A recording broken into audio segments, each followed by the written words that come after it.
തമിഴ്നാട്ടിലെ വിളുപ്പുറം ജില്ലയിൽ സ്ഥിതി ചെയ്യുന്ന സെഞ്ചിക്കോട്ട അഥവാ ഗിഞ്ചിക്കോട്ട ഇന്ത്യയിലെ ഏറ്റവും കരുത്തുറ്റ മലക്കോട്ടകളിലൊന്നാണ്.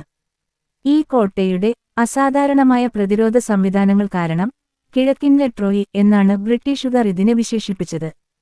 രാജഗിരി, കൃഷ്ണഗിരി, ചന്ദ്രയൻദുർഗ് എന്നീ 3 കുന്നുകളിലായി നിർമ്മിച്ച വിശാലമായ ഒരു സമുച്ചയമാണ് ഈ കോട്ട.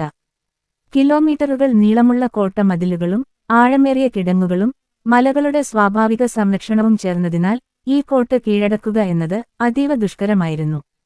12ാം നൂറ്റാണ്ടിൽ പ്രാദേശിക ഭരണാധികാരിയായ ആനന്ദഗോണാണ് ഈ കോട്ടയുടെ ആദ്യഘട്ട നിർമ്മാണത്തിന് തുടക്കമിട്ടത്. പിന്നീട് വിജയനഗര സാമ്രാജ്യവും സെഞ്ചി നായക്കന്മാരും കോട്ടയെ വികസിപ്പിച്ചു. ബീജാപ്പൂർ സുൽത്താൻമാർ, മറാത്ത സാമ്രാജ്യം, മുഗളർ, ഫ്രഞ്ചുകാർ, ബ്രിട്ടീഷുകാർ എന്നിവരുടെ നിയന്ത്രണത്തിലൂടെയെല്ലാം ഈ കോട്ട കടന്നുപോയി. 1677-ൽ ഛത്രപതി ശിവാജി ഗിഞ്ചി പിടിച്ചടക്കി പ്രതിരോധ സംവിധാനം കൂടുതൽ ശക്തിപ്പെടുത്തി.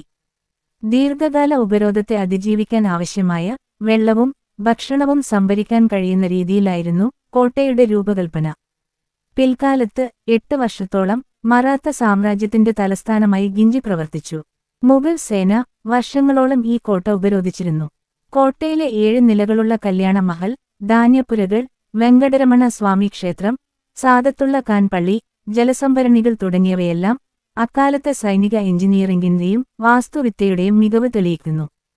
2025-ൽ മറാത്ത മിലിറ്ററി ലാൻഡ്സ്കേപ്സ് എന്ന പേരിൽ യുനെസ്കോ ലോക പൈതൃക പട്ടികയിൽ ഗിഞ്ചി കോട്ട ഇടം നേടി.